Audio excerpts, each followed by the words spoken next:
So now we come to the shortest module in the presentation. This module only has 2 slides, okay? But we're going to spend a lot of time on it because it's important. Now, why do we spend time talking about culture and values? Well, it's kind of an interesting thing. Culture and values are something that are in the air. It's all around you. And after you've been with the company for a fair amount of time, you kind of don't even think about it anymore. There's just a certain way of doing things. And you take that as, you don't even think about it. But consider what it's like for a new person coming into the company. I mean, for the most part, their expectation is this company's pretty much like the last company I worked at. And so if I do what I did there, it'll be okay here. But if there are things that are different about our culture, that won't be true. Well, then the question is, well, how does this new employee ever find out about this? Well, one answer is through trial and error. But trial and error can be kind of painful because sometimes you make mistakes without even knowing it, and the consequences of those mistakes can be, severe or drastic or more than you thought they should be. So one of the things we said was, well, let's not depend on people's mind-reading abilities, okay? Let's not make that a job qualification of coming to Rational, that you have to be a good mind reader. Let's be very explicit up front, and let's tell people the first time we talk to them what's different about Rational, what's different about our culture and our values, so that you have a better idea of what it's going to take to be successful here. Let's just make it explicit. Okay? So that's basically the purpose of this module. So what's important at Rational? Well, first of all, our culture is based on respect for the individual. We have people from many, many different cultures, many different countries. We have incredible diversity here at Rational. And we believe that this diversity is a very, very good thing because it enables us to get lots of different ideas into the mix and to, in this healthy competition of ideas, we believe we get out the best of everybody. Personal integrity is a given. Okay, we will not hire someone that we believe to be of low integrity. That's just a disqualifier. So our position is that you should never have to worry about the integrity of the person sitting in the next cubicle. Okay? That should not be a concern. You should assume that everybody's integrity is at the same level as yours. And finally, we believe that you're all adults. Okay? You're all grown-ups now. You're all professionals. You don't need to be micromanaged. You don't need to get the daily pep talk. Okay? You're adults. Okay? And we'll talk more about that in a little bit. We have tremendous individual contributors at Rational. Almost everybody here was, at their previous company, a star. A very, very strong individual contributor. What we believe at Rational is the team is the unit that actually delivers the results. So what we look for are strong individual contributors in the context of the team. And sometimes people say to me, well, isn't there a contradiction there? I mean, the superstar versus the team player, aren't those two different kinds of animal? And my reaction to that is no, there's not a contradiction there. And the example I always use is the first violinist in a symphony orchestra. If you think about the first violinist, that person is the best violinist in the orchestra. And when that person does a solo or whatever, you can see that virtuosity. There is no doubt. But when that person is playing in the context of the rest of the orchestra, he or she is playing from the same score as everybody else. There's one score for the entire orchestra. And when that score says, first violin plays softly, first violin plays softly. Okay? So I don't see any contradiction at all. We have an intense focus on the customer here at Rational, and I think this is something that's very, very intense. You should always be asking yourself in everything you're doing, how is this helping a customer? Now, sometimes it's very direct. If you're working on a product feature, well, that product feature is going to help a customer. If you're testing a product, well, that's going to make the product better, higher quality. If you're writing about the product or marketing the product, you're helping educate the customer about the product.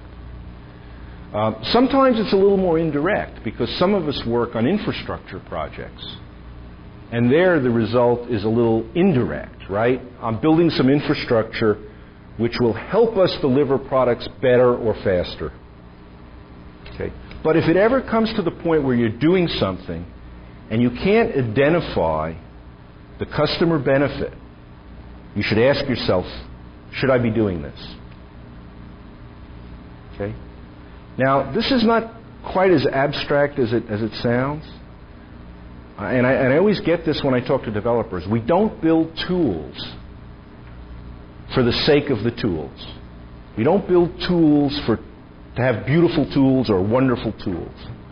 The reason we build tools is so that customers using those tools can be more successful. Okay?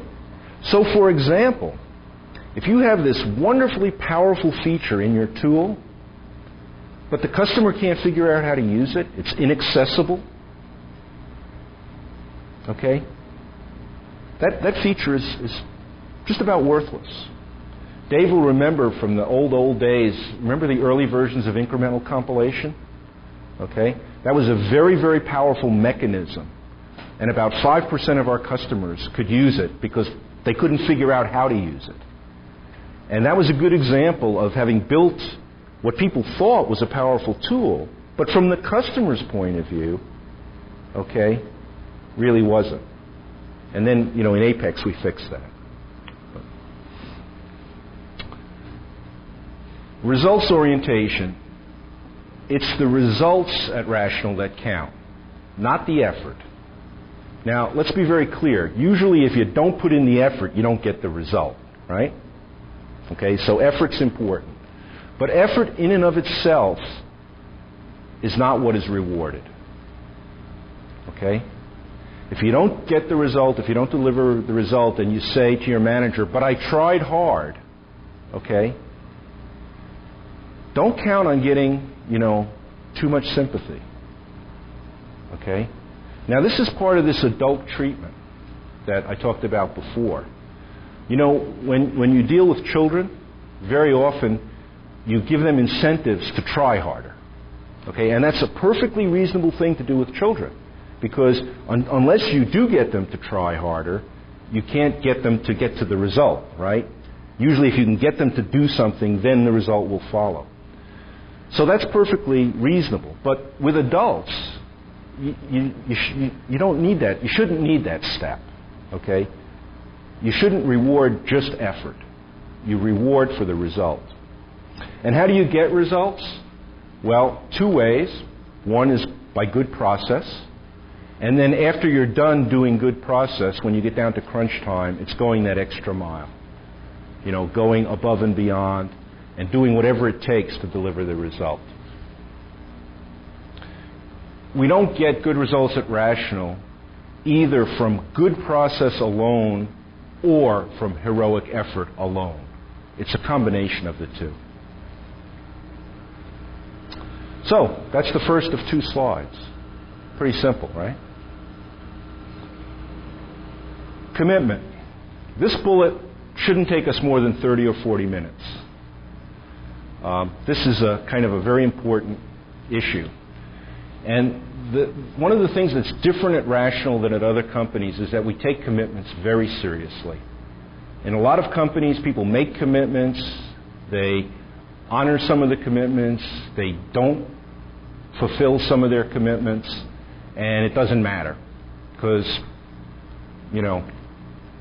nobody much cares. And we don't believe that's a good way to run a company. We believe at Rational that when you make a commitment, that is something very, very important. And to illustrate this, I'm going to do a little role playing. I'm going to use Dave as my foil.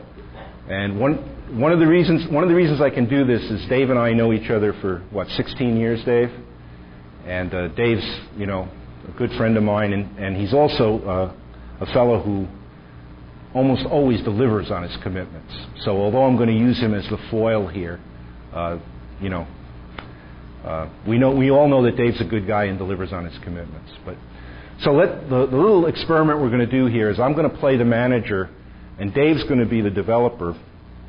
And the experiment is I'm going to go to Dave and I'm going to say, Dave, there's this thing I need for next Friday. Can you commit to delivering it next Friday? Okay? And Dave thinks about it for a little while and says, sure. Okay? So what's happened here is we've sort of made a mini contract, right? I've asked Dave to do something and he's committed to doing it. So that's called a commitment. Now, there's two things we have to nail down right away to make sure we don't get in trouble. And this is something that's a joint responsibility between both Dave and me. So what are the two things? Well, the first thing is we have to agree on what the it is. Okay? Because if we don't agree, then come Friday, Dave may deliver something, and it may not be what I asked for. Right? Because we had this misunderstanding about what it was. And then, we're both going to be unhappy because he's going to have worked hard and delivered the wrong thing, and I'm going to be unhappy because he delivered the wrong thing, right? Now, does this mean that Dave and I need to sit down and write a 200-page spec? I sure hope not, okay? Because then we'd never get anything done, right? So what we have to do is communicate enough about what it is to agree what the deliverable is. And we have to spend an appropriate amount of time, getting that ironed out. Okay? But we don't want to turn it into a contract writing exercise either, right? With all the weasel words and so on and so forth, right? We want to keep it simple. Okay. What's the second thing we have to do? We have to agree on what Friday means. Didn't think of that, did you? Because as a manager, maybe I mean Friday at 10 o'clock in the morning.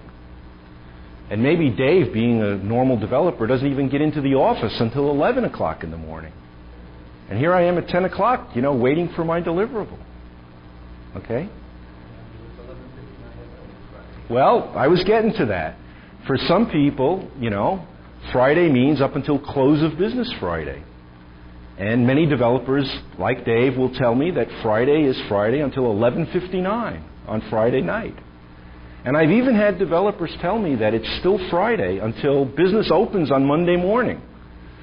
In other words, they get to work on it the whole weekend. And as long as they get it to me by Monday morning, hey, that's just as good as Friday, right? So you may laugh about this, okay?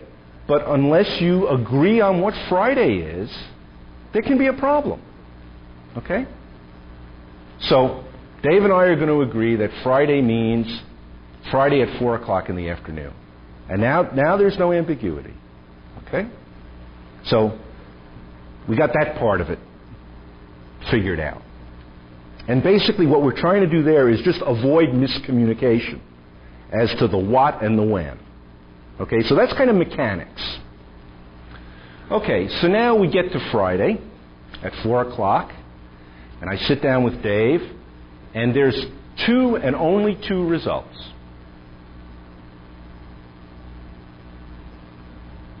Two and only two results. Either Dave delivers what he's supposed to, or he doesn't. There's not 14 answers to this. Okay? It's binary. It's either yes or no. So the yes case is easy to deal with, right? Dave delivers. He's happy. I'm happy. The world is wonderful. We go out and have a beer. Life is good. But, from time to time, Dave's not going to deliver.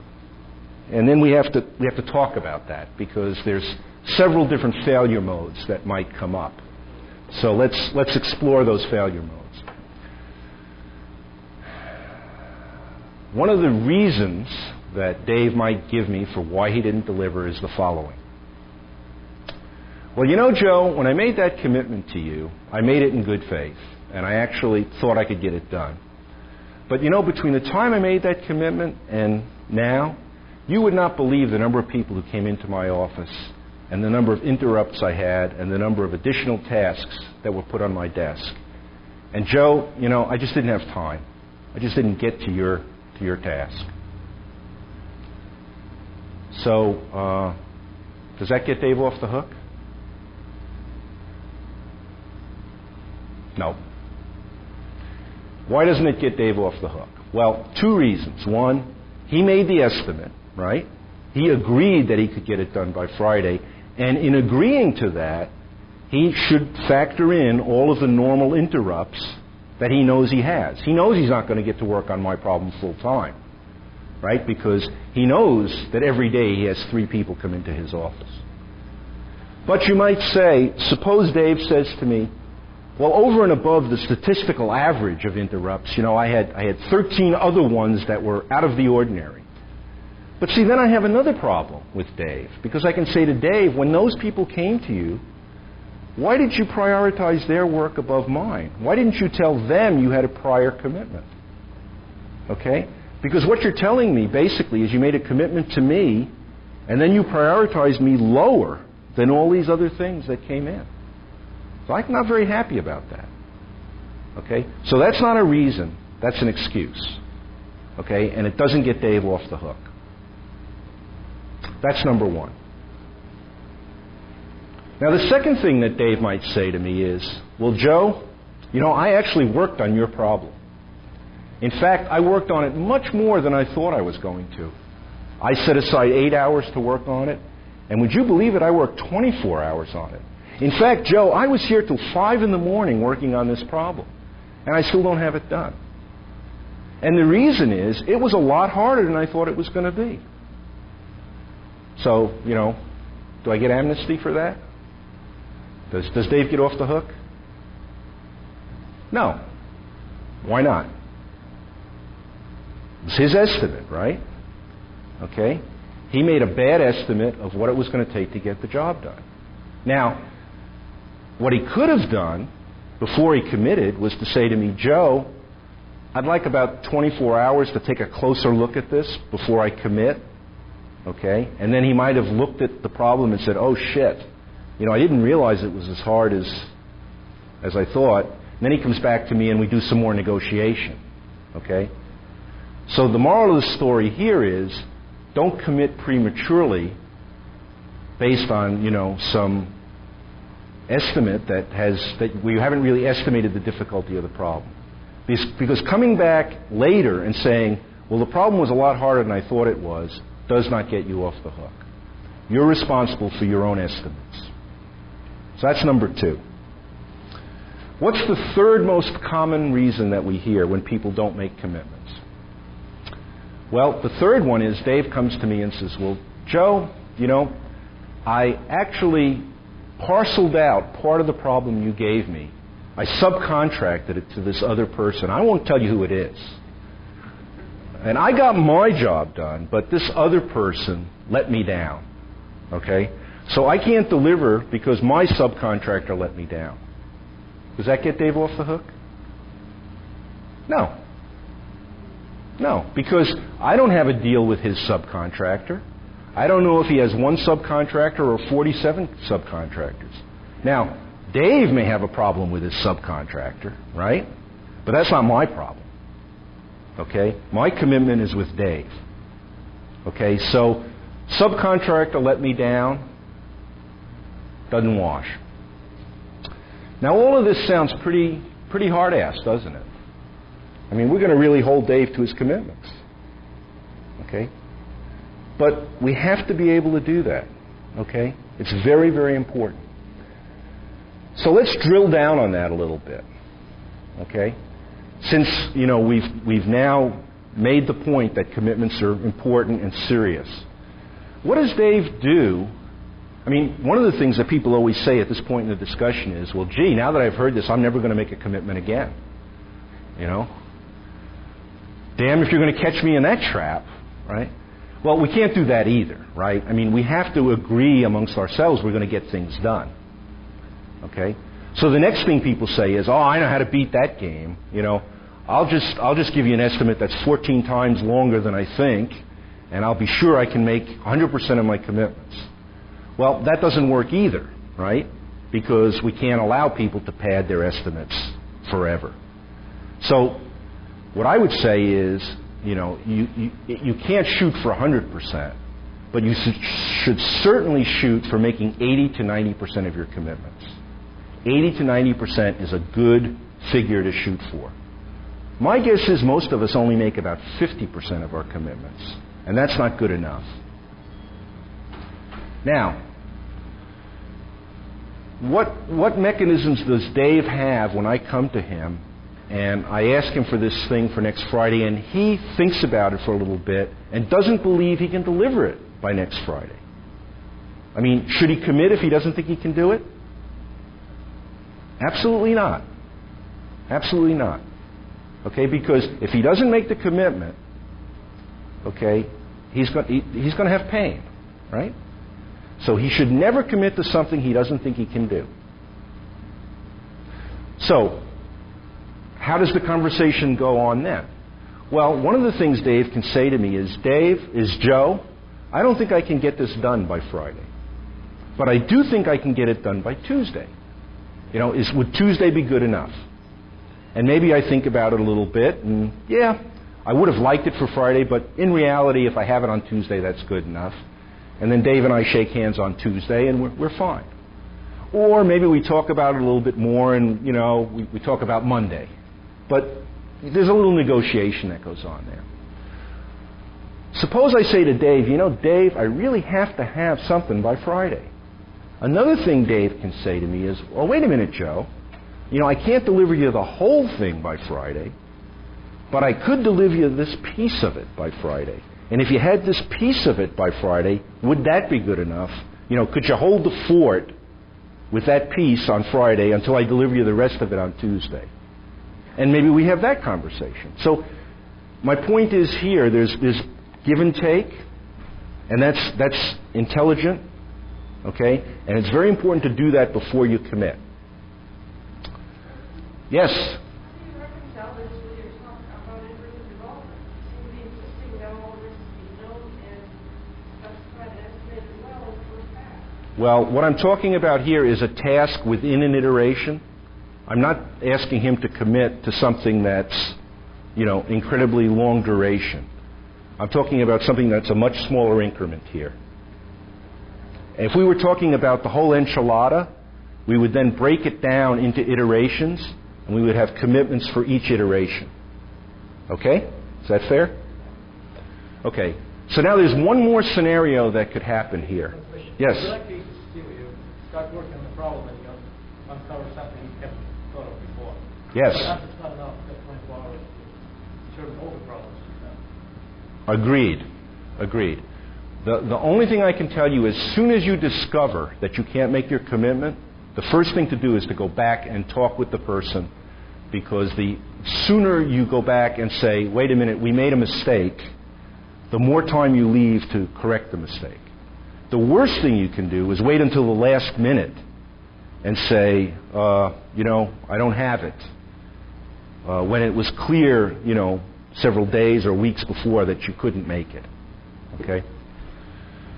So there's one other scenario that can happen, is I can come to Dave and say, you know, I really need this thing by Friday, and Dave says, no, I can't do it by Friday, and we go back and forth, and we wrestle a little bit, and, you know, and then finally I just get really annoyed with Dave.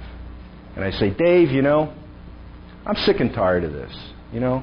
You're never willing to commit. You know, you're just a wuss. And, you know, if you were a real man, you would sign up to get this done by Friday. Okay? Now what am I doing now? I'm bullying, right? I'm intimidating. Okay? Is that acceptable behavior? for a manager? No. Okay, I've just crossed over the line. Because what I've tried to do here is bully Dave into a commitment that he doesn't want to make.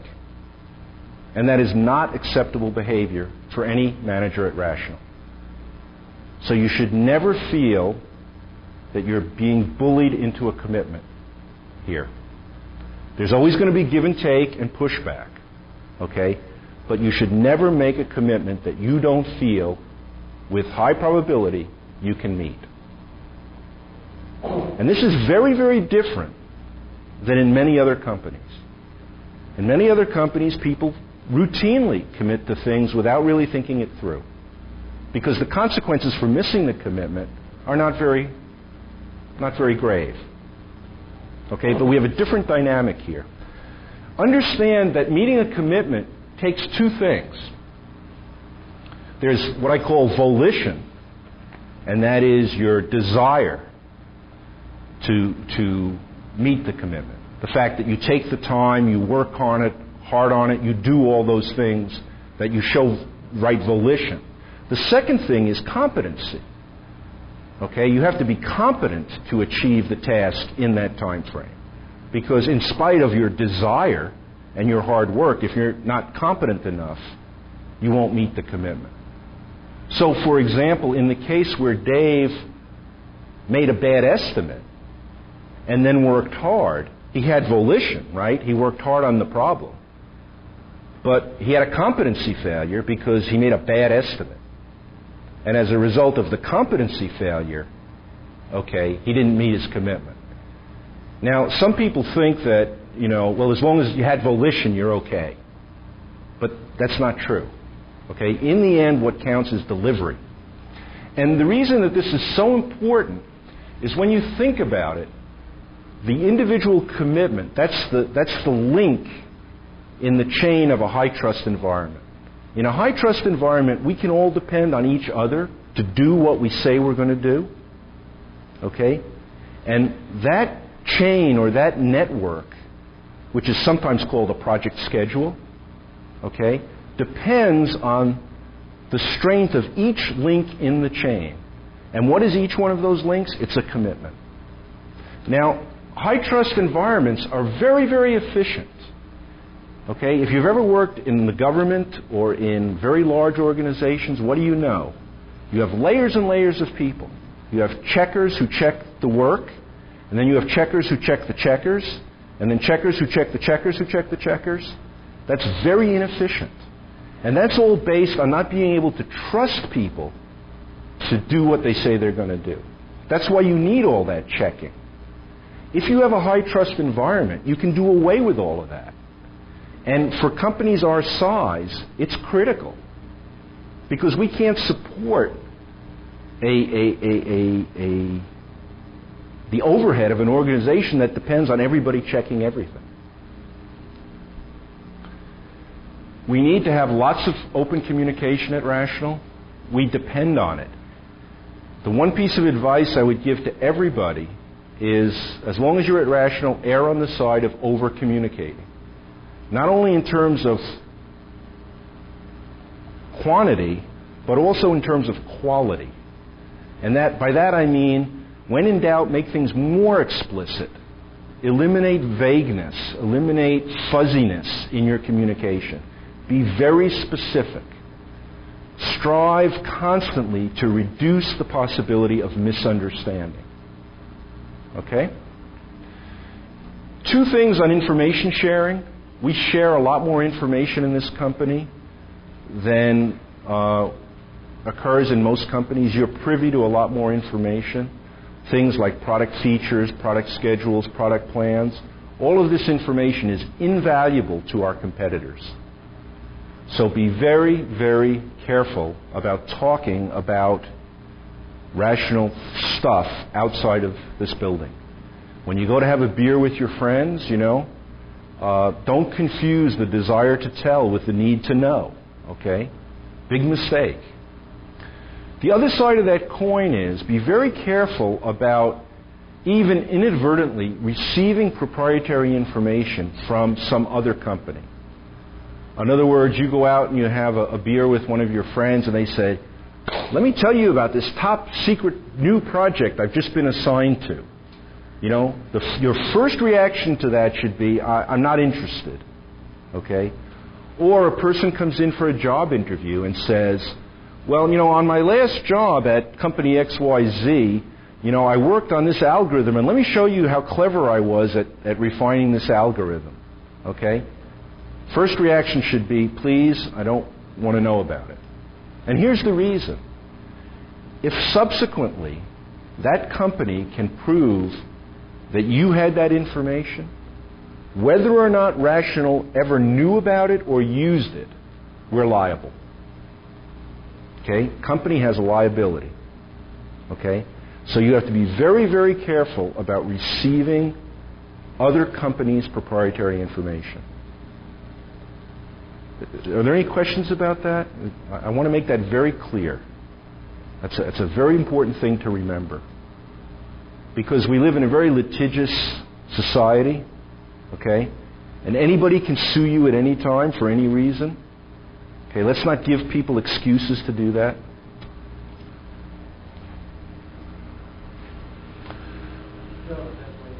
No hires. Excuse me? No hires coming in the company from another company. You can't actually have that. In theory, he signed some separation agreement with the other company. Yes. So those people need to, again, honor that agreement.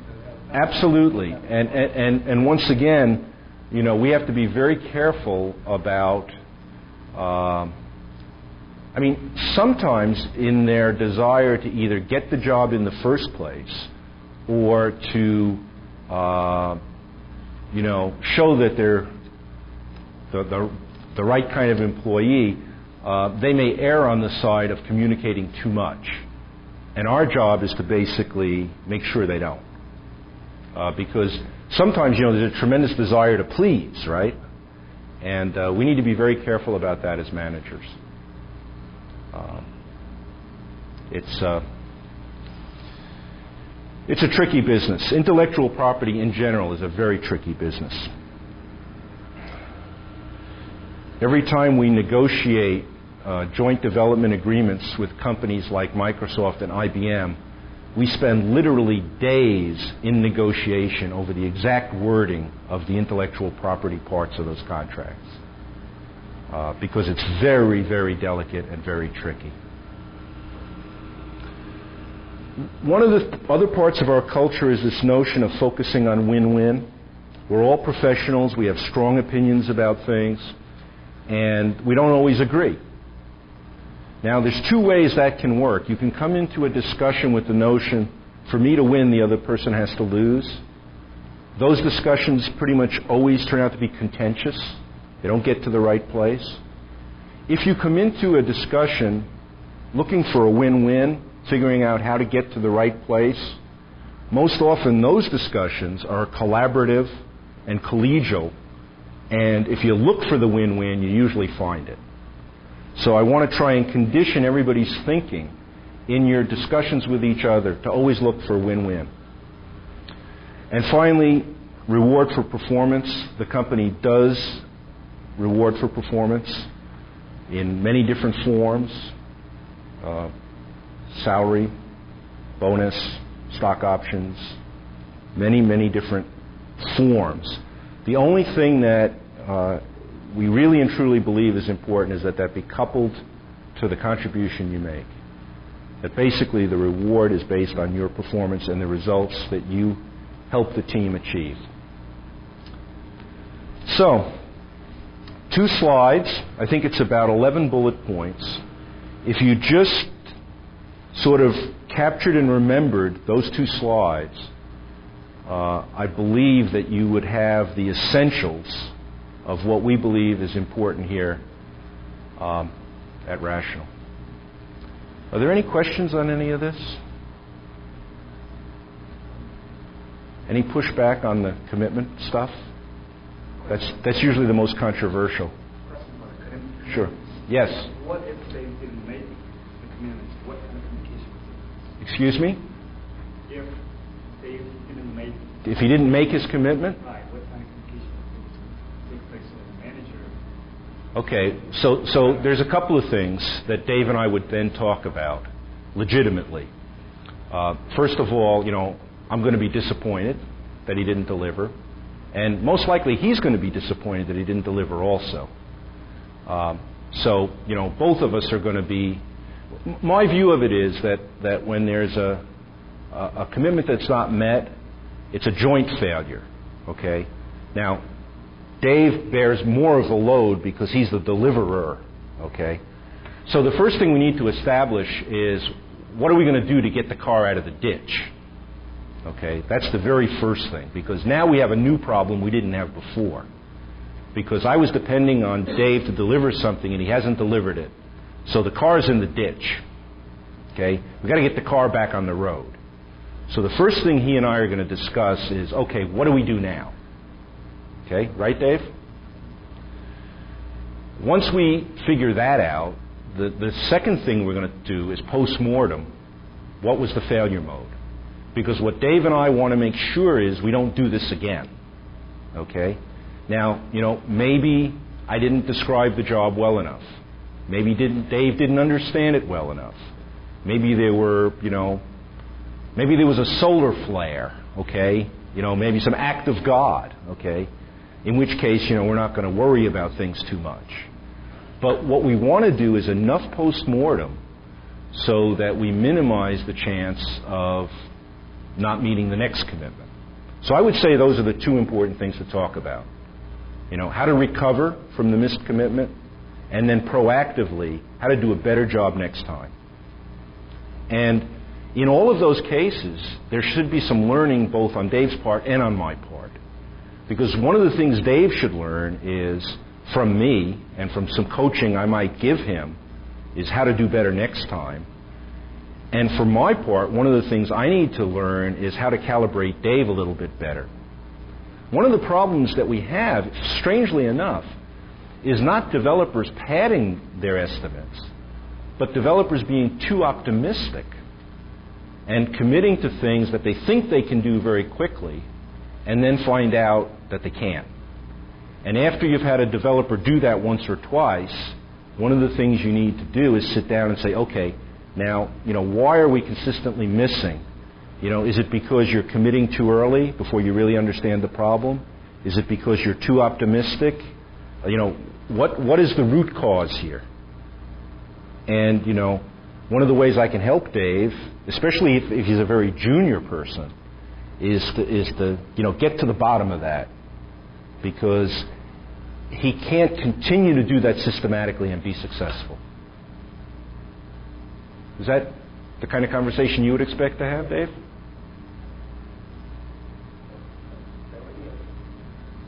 And the other thing about it is that it wouldn't be acrimonious. It would be fact-based. It would be very matter-of-fact. It's like, Dave, this is not a good thing. Shouldn't have happened. Shouldn't happen again. Now, what are we both going to do about it? What about commitments that are based on other factors? For example, some of the tests need to be done by other teams. That's always a problem. And I'll tell you how that problem manifests itself. When Dave makes a commitment to me and says, well, I'll deliver this on Friday if this team does this and that team does that and that team does that. And now he hasn't made a commitment, right? Because he's put in all of these contingencies. He's basically said, okay, Joe, I've got 14 escape hatches, right? And if any of those 14 things doesn't happen, I'm off the hook. Well, no, I'm not going to let him do that, okay? Because now he hasn't really made a commitment. It's like writing a contract with all the weasel words in it, right? That's what we're trying to not do, okay? So what we have to try to do is come up with commitments that are as clean as possible.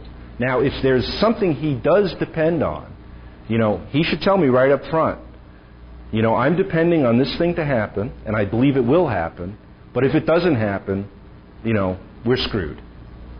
And then I need to have that conversation with him and say, well, how can we factor that risk? Okay, how can we take that element of risk out of the equation? But you see, these are all good conversations to have up front. It's much better to have these conversations before the commitment is made than to have these conversations ex post facto when the commitment hasn't been delivered on. Okay? So what I'm trying to encourage everybody here to do is, within this theme of taking commitments seriously, is have the right set of discussions up front. That's the intelligent way to do things. Does it make sense to you? Okay. Having said up front, like you just said, that this depends on other things to happen. So I would deliver this by Friday if that thing happened. So that commitment, according to the earliest, conversations, is still not a commitment. Well, my belief is that when you make a commitment, you basically have to factor out all of those contingencies if you can, or as many of them as you can. The more contingencies there are on the commitment, the less of a commitment it really is. And I just leave it at that. Okay? So it's 10 to 12. Let's take a break. We'll come back at 12, and we'll sprint to the finish. Okay?